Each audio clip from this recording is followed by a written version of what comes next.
Welcome to another Plan 6 parts video. Today's video, crash pad removal. Now, somebody put it up on my channel that it'd be great if you had a video of me installing one of these. However, I'm not at the point of putting any on. However, I am at a point of taking them off. So, how you put them on is the reversal of how you take them off. So I'm hoping this video will still help you the same way. So, if you've seen my other videos, you've seen I've already taken the windscreen off and taken the dash pad off. However, that's irrelevant. They do not have to be off to do this. The dashwood would be better if it looked like this and the dashwood is already gone, but it doesn't have to be off. So we're going to say that, let's say the top pad is on, the windscreen is on, and the dashwood is still on. You basically have, let's say, a broken or cracked side crash pad, and that's what you want to change. So, where do we go with this? In the event, let's say it is this one, here's the first thing we need to do. We need to remove the weather stripping off the door. So the door seal, the flux, take that off, push it to the side. What you also want to do is jar the door open or wedge it open, or in this case you can see what I've done is I've taken a bungee cord, I've put it around the handle and I've just held it off. The reason why is I want to keep it open. You're working here pretty much, and the last thing you want to do is have a hand here and the door closes. It hurts a lot, and you're probably going to know why I know how I know that. Yeah, because it happens. I've had my hand in there when the door's closed. So whether it's voluntary or involuntary, tie off the door.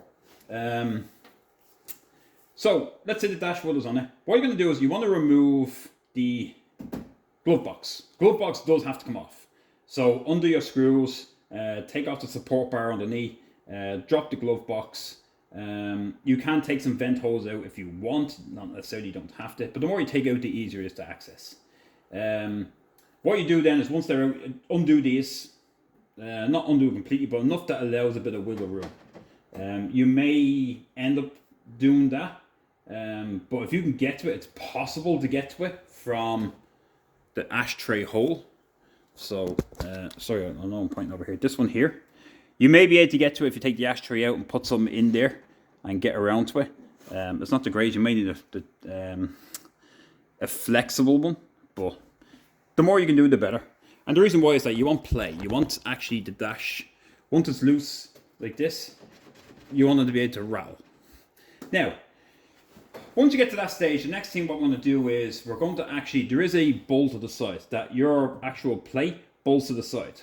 If the steering column was not on it and these were all loose, the dash would actually fold down. It's actually meant to fold down or fold back up, so you can fold it down, do whatever you need, and whoop, up it goes again. However, since it's not coming down, what we're going to do is we're going to take that screw out completely. And what that will allow us to do is, it will allow us to actually pull the metal plate, your actual dash plate, outwards. Holding this on, there's 3 bolts. There's one here, there's one in here, and there's a little tab up top. It's a little metal, little tiny tab that goes up and curls around the top of it. That's the hardest part to get to everybody, because I try to force this in between the dash metal and the actual A-post. And unless there's separation or space, you're not going to get it in there. In fact, you're not even going to see the tab up top because it's that condensed. However, this is going to be so an easy way. You'll see how easy it is to do it as soon as I remove it. So let me show you that nut, by the way. Hopefully it focuses in correctly. So if you can see this here, here is, I'll do this left-handed. Nope, no, I'm going to do it left-handed. You can see where the windscreen goes, the metal bar. This one here, sorry, there's paint in my hand. Look at the zebra crossing. This one here is what goes onto the side. This is the one that when you put it in, if you've ever put it in yourself, you realize that goes in. You just normally loosen that and it allows the dash to fold down. This one we're going to remove completely. We're going to take it out and allow us to pull it all the way out.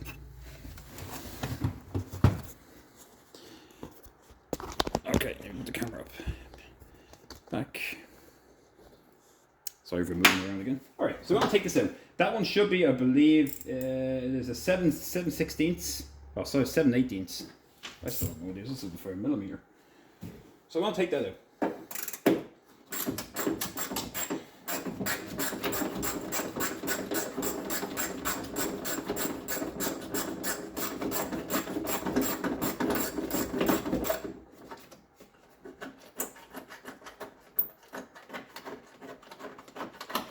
Alright, here it comes. It's pretty rusty, so I'll get it replaced.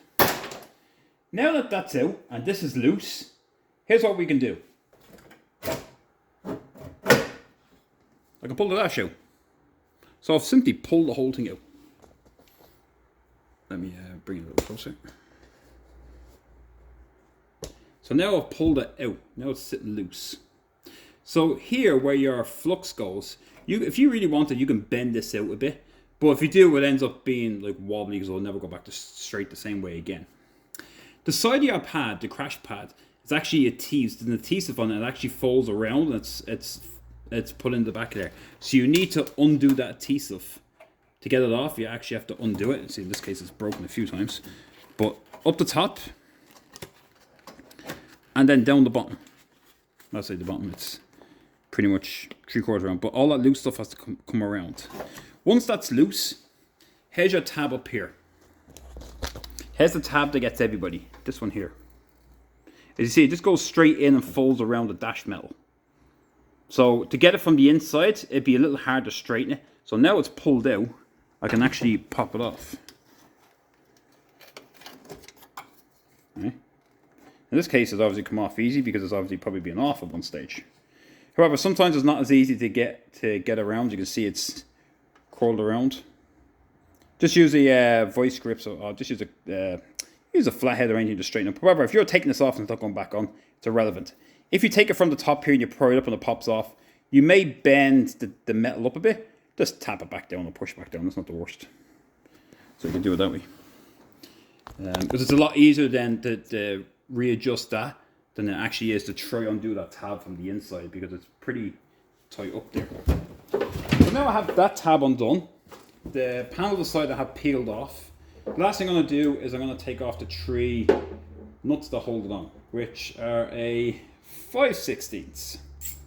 Now again, there's no glove box, so now I can see them. Well, I say I can see them, I can feel them. Sort of see them. Okay. These are usually pretty good. Once they're usually clean enough because they're in the dash. So once you want to do them a small bit, you can do them by hand the rest of the way.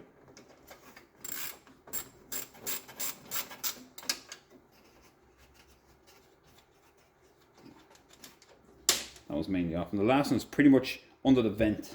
So if you use a deep socket, we'll get you in there. Now look here, I can see down here, you can see it.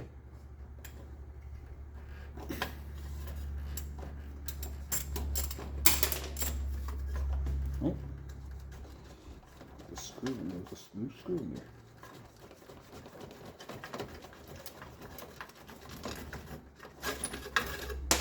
Oh, there it goes. So if you do lose them for some reason, they're tiny. You can go to any like Home Depot, Home Hardware, anywhere like that. They're just machine screws, so machine nuts, so you can get them. Okay, so now I have them all on. Sit back down. So there's no seat in here. It makes it a little easier because there's more room. If you have the seat in it and you're taking this off, you don't have to remove the seat, but having no seat definitely gives you more room. That's for sure.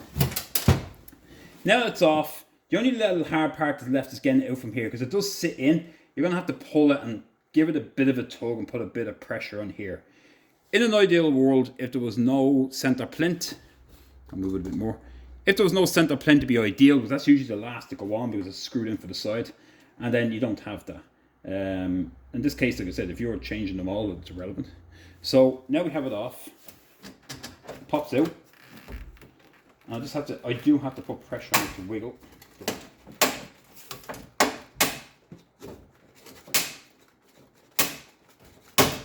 There we go. And it pops. As you can see, there's a 3, 1, 2, 3. And then this is what I was talking about. These here, these are have glue on them and they fold around. So what if you were pulling it back on? So let's say you got to this point or you took it off or you have one off and you wanted to do it. So you've taken it off, you want to put it back on. It's the same process. Like I said, if the dashwood was there, it just gets in the way a little bit more. That's why ideally it's best if it's not on. But the same way it goes on. So we just put it in, put a bit of pressure on it until it physically goes in the hole. And then we'll just push the rest in. Once we get the rest in, then what we do is we'd fix the tab. So the tab be straight. we'd use the pliers and bend it over and make sure it's nice and tight and it goes in. Then if you could, you'd put a bit of adhesive spray on your agent and fold it over and clamp it in there. Make sure that's nice and tight and smooth.